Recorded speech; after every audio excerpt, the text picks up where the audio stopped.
ассалому алайкум тамошобинони гиромӣ, агар шумо омода бошед мо ба дарси навбатиамон шурӯъ мекунем. имрӯз мехостам боз ҳам як оҳанги халқие ки дар андозаи 681 яъне уфар навишта шудааст пешкаши шумо кунем. фикр мекунам агар шумо ин оҳангро аз худ кунед ба навохтани он оҳангҳо шумо ноил мегардед. ин ҳам бошад оҳанги ашерон мегӯянд. усулаш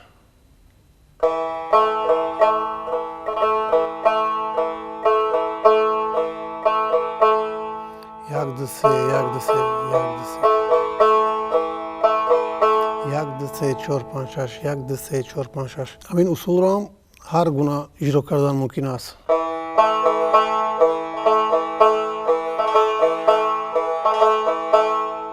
мисол содаш боз як триол илова мекунем.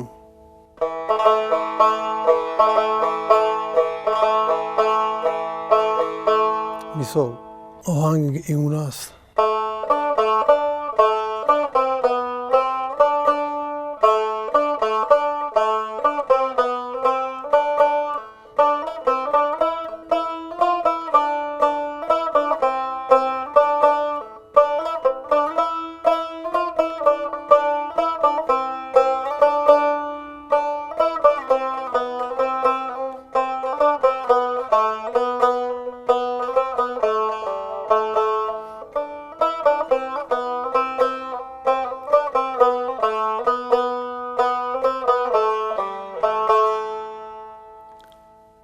оҳангро пурра ман нанавохтам ба хотире ки то ҳамин ҷо осонтар шавад аз худ кунияш.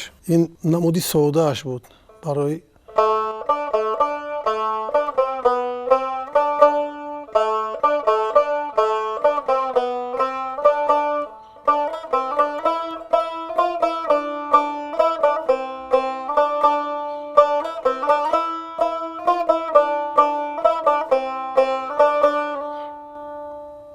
ин барои нафароне ки нав аз худ карда истодаанд. ин намуди навохтан бо тарзи ангуштгузории муайян ҳамин хел агар иҷро кунед ангуштгузорие ки ман кардам ҳамин гуна дурусттар аст. боз ҳамун дар дарсҳои гузашта гуфта гузашта будем метавонем ба ин оҳанг ороиш диҳем бо меризмаҳои гуногун. марденд яъне нолиш бо садои бологӣ агар ре бошад бо до диез. ляре ляре бошад лярера ляре до ре мешавад. мисол ре менавозеду бо до диез нолиш медиҳед.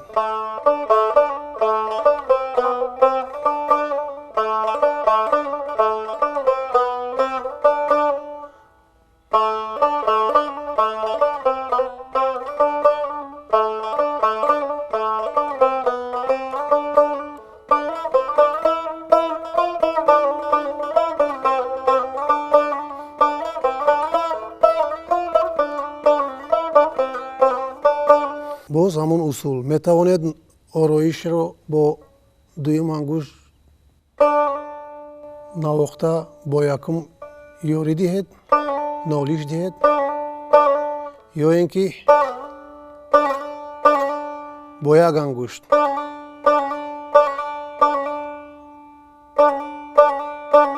аз ре ба до ангушти якум бошадме дуюм бошадме дар кадом ҳолат агар ангушт бошад бо садои баргиаш нолиш медиҳем.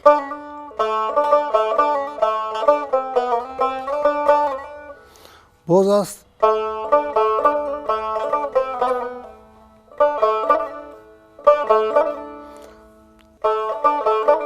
агар ангушти якум ре бошад бо ангушти сеюм нотаи поёнӣ яъне нотаи миро нохун мезанем. ям нозикӣ ширинӣ миризми мусиқиҳои тоҷикӣ аст ки чанд намуд. ин намудаш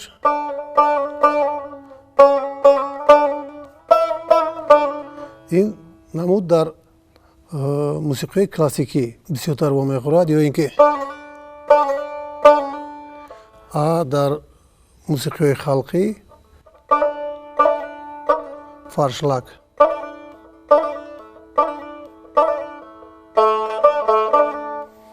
дар ҳамин оҳанг чанд намуд мелизмаҳое ки ман гуфта гузаштам, ҳамин мелизмаҳоро истифода бурдан мумкин аст.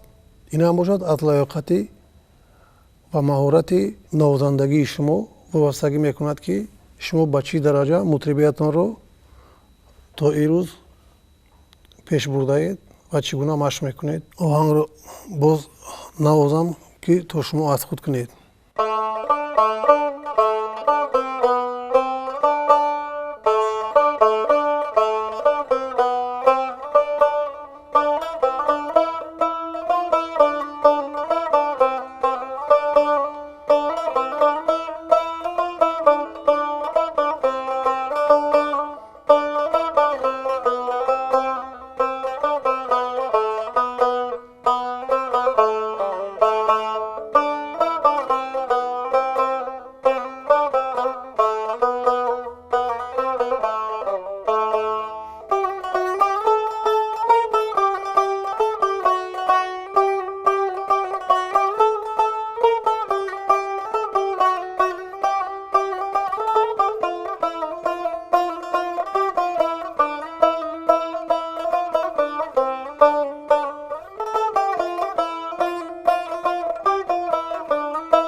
мисол ҳамин оҳанг ба содагиаш ҳамин хел садо медиҳад. мо аҳамият дода бошед дар авҷ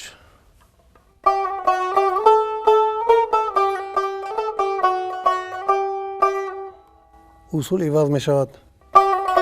ҳамун нозукиҳое ки дар боло гуфта гузаштем, ҳамонҳоро ҳам дар ҳамин ҷо истифода кунем, оҳанг ширинтар мешавад. ҳам нолиш, ҳам триол.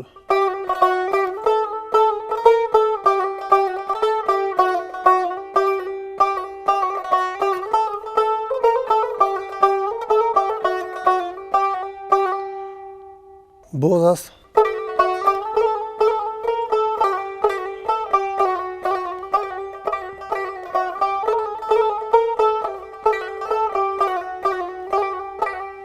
ин дигар намуди фаршлакҳо аст ё ин ки нозукиҳо аст. шумо баъде ки ба содагӣ навохтан муваффақ шудед, баъд метавонед ки пайваста дар гирди ороиштаҳӣ навохтанатон кор кунед. фақат дар вақти ороиштаҳӣ боз ҳам такрор шавад, ангушгузориҳо иваз мешаванд ба хотири хубтар ва гуворотар садо додани оҳанг.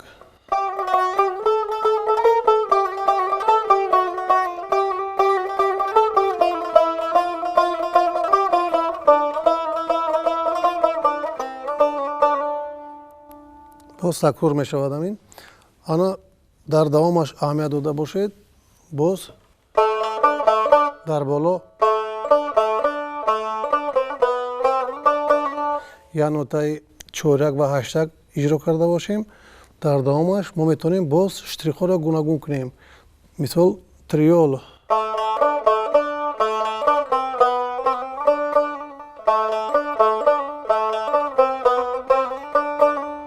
ин ҳам ба мусиқӣ як ороиш медиҳад.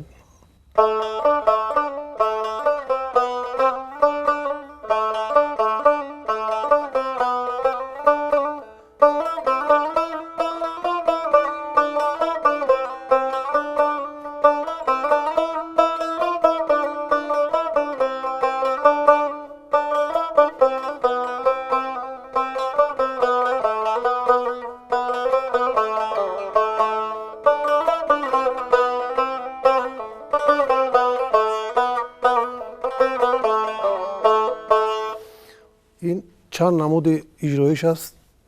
Оҳиста оҳиста агар пайваста машқҳои худро дар асбоб зиёдтар кунед, фикр мекунам ба ин навохтани чунин бо ороиш, бо мелизмҳо, бо фаршлакҳо мушарраф мегардед.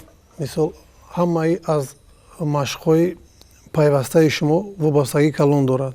албатта барои иҷроиши ин оҳанг ҳатман усул, ҳар як оҳанг аввал усулашро аз худ намудан лозим аст.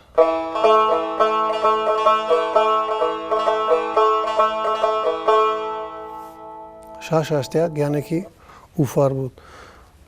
бо ин оҳанг имрӯз мо на танҳо бо оҳанг ошно шудем. яке аз зарбҳои маъмултарин, машҳуртарин уфар, ки дар байни мардуми тоҷик бисёр машҳур аст. бо ин зарб ҳам имрӯз мо шумо ошно гаштем.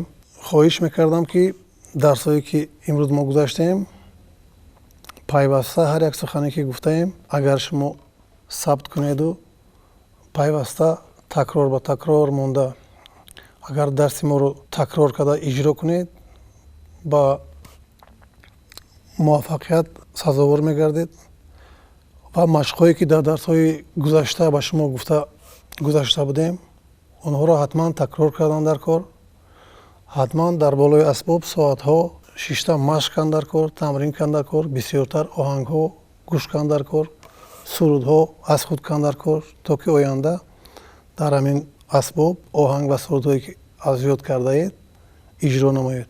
дарси имрӯзаро ҷамъбаст кунемам мешавад. хайр то дарсҳои оянда.